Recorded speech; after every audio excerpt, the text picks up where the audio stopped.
जरासंध के नगर में भगवान आने वाले हैं। गेल में एक नदिया मिली, नदिया के किनारे एक गोंदला लगू रहे, हरीरो सोरे। भगवान गए गोंदला पटाऊ लगे, गोंदला ने भगवान हो नहीं कर दे, का खा पटाऊ जबरदस्ती। भगवान कह रहे अगर तुम नहीं आ तो जरासंध ही नहीं बनने। तो बोले हमें वरदान दे दो। बोले आज से जब देवी की दिवाली धरे जाए, जब आए छेत में ज्यादा धरे याद नहीं, पीढ़ी बनाई जात हो गोंदला के। अब तुम्हारे लो जब बनाई जात हो ना बनाई जात हो, हमारी माँ तो बनाऊ था गोंदला की पिंडी। और उस पिंडी के लिए गगरी पर रखते हैं, एक खप्पर रखते हैं, फिर उसके ऊपर जवारे बोल देते हैं। ये वरदान है। वहां से चले जरासंध आया है। भगवान ने कहा हे राजन, ये दो ब्राह्मण आए हैं आपसे दान चाहते हैं। जरासंध ने कहा ब्राह्मण मांगो। भीम कहने लगा मैं तुमसे मल्ल युद्ध चाहता हूं, मुझे मल्ल युद्ध दो पति, मैं तुमसे मल्ल युद्ध करना चाहता हूं। जरासंध कहने लगा ब्राह्मणों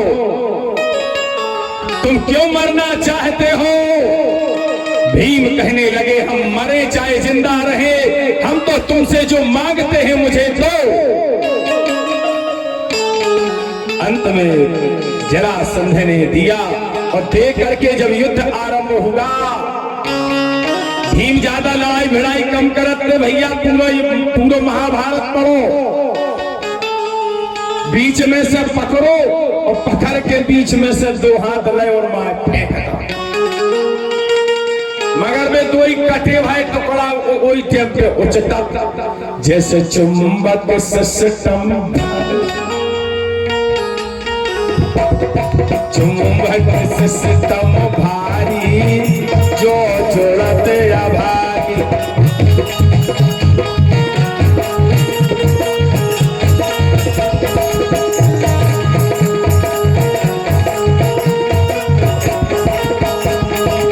चीर दो डारी, चीर के दोनों करके फेंक दे।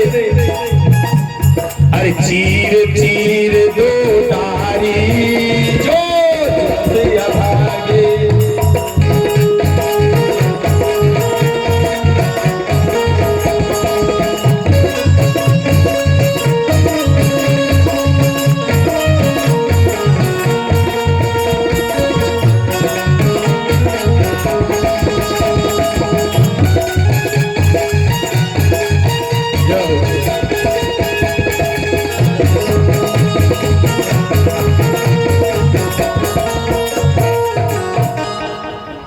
भीम ने सोची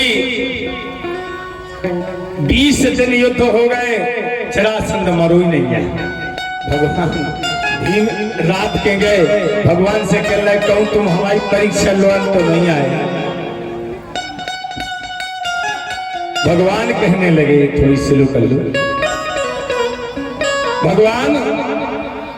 भगवान कहने लगे भैया हम तुम्हारी परीक्षा ले नहीं आए, तुम अपने काम में इतने मस्त हो जाते हो कि हम जैसे ही गोंदला निकारत हैं कि तुम हमारे तरफ देखो, हम चीर के दिखाएं, परंतु तुम अपने युद्ध में मगन रहते हो।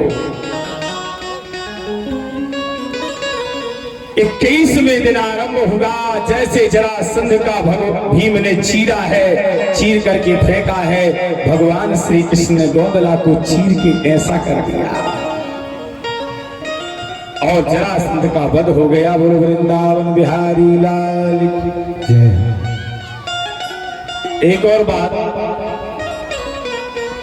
परीक्षित जी ने प्रश्न किया है कि हे प्रभु हमें ये तो बतलाइए, एक शरीर में ऐसी कौन सी चीज है कि चीरते तो हैं परंतु वो जुड़ जाता है।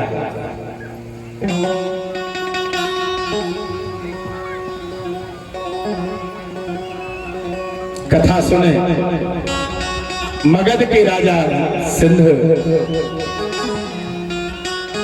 उनकी दो पत्नियां थी, माद्यावती और श्रुति रंभा। चौथापन आ गया, बुढ़ापा नहीं, बुढ़ापा आ गया है, बाल बच्चे नहीं हुए हैं। और जब चौथापन आया है, बाल बच्चे नहीं हुए हैं, राजा उसी समय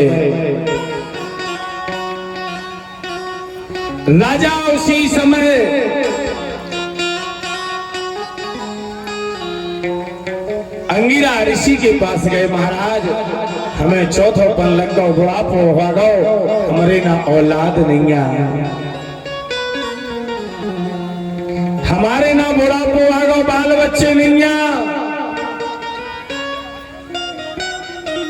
उसी समय संत प्रसन्न हुए। संत ने प्रसन्न होकर के एक फल लिया, फल लेकर के दे दिया, लो ये फल तुम अपनी पत्नी को दे देना, इसके खाने से तुम्हारी पत्नी के यहाँ बेटा हो जाएगा।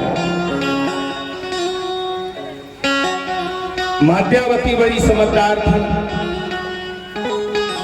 माद्यावती जी ने विचार किया, हम दो जने हैं, एक काम करें, हमारे ना लड़का वाला हो जाए के हुई ने, इसे आदो आदो खा लो। जैसे प्रसाद को बीच में से काटा है, माद्यावती के गर्भ से और श्रुति रंभा के गर्भ से आधा आधा कटा बेटा हुआ। राजा को बड़ा दुख हुआ। अंगिरा ऋषि के पास पहुंचे। महाराज, मैंने तुमसे पुत्र मांगा था, ये आफत नहीं मांगी थी। अब एक कटे हुए आधे आधे टुकड़ों को हम जीवन में देखते रहेंगे क्या? उसी समय मुनिराज ने कहा, हमारे प्रसाद में कमी नहीं थी, खाने वाले में कमी थी। याद रखो, क्या हमारे प्रसाद में कमी नहीं थी, खाने वाले में कमी थी। हमने तो अपना काम सही किया था। वो लेने वाले पर डिफीट करता है, वो कैसे ले रहा है? हे राजन, आप अपनी पत्नियों को बुलवाओ। पत्नियों को बुलवाया, पूछा प्रसाद कैसो खाओ?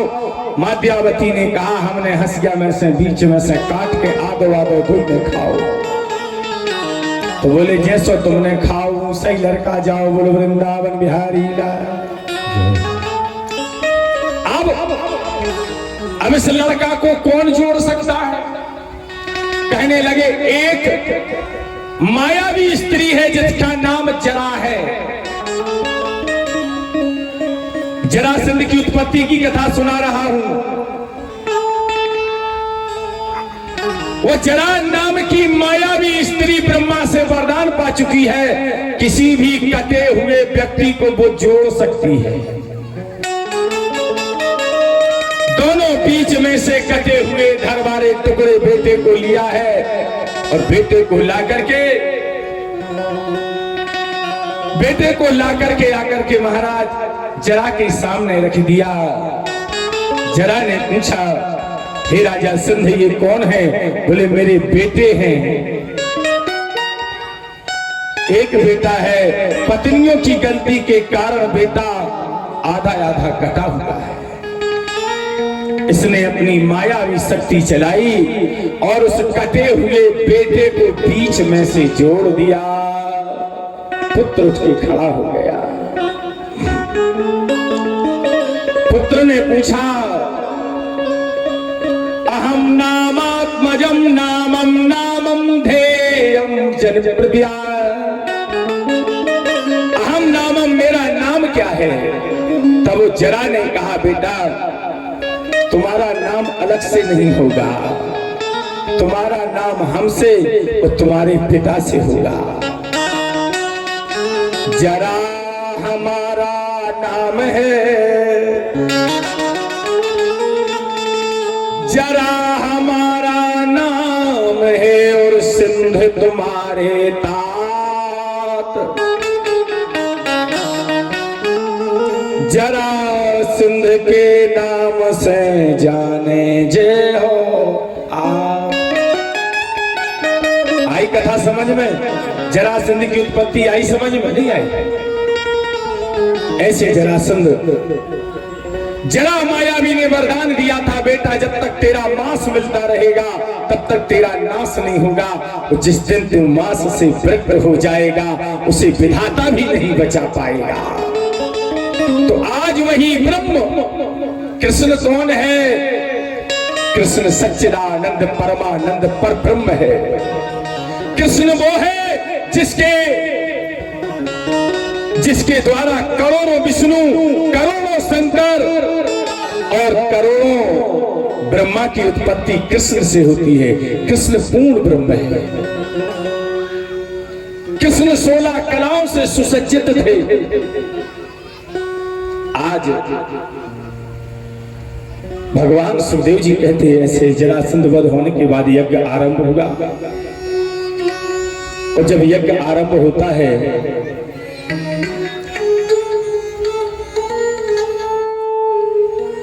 यज्ञेन यज्ञमय, मैंने बहुत बार कहा है, बार बार कहता हूं, यज्ञ को जब हम यज्ञ करें, कोई भी आयोजन करें धर्म का घर में, बड़े आदर के सहित करें, अभिमान को त्याग करके करें। अगर आपके पास अभिमान है, अहंकार है, भगवान ने कहा अभिमान को त्याग करके यज्ञ आरंभ किया जाए। आज यज्ञ आरंभ हुआ है, तिलक की थाली लिखी लिए है। पूछा गया सबसे पहले बंधन किसका किया जाए, और जैसे तिलक बंधन के लिए थाली लेकर के चले हैं, भीष्म पिता ने कहा है पुत्र, जगतपति श्री कृष्ण जी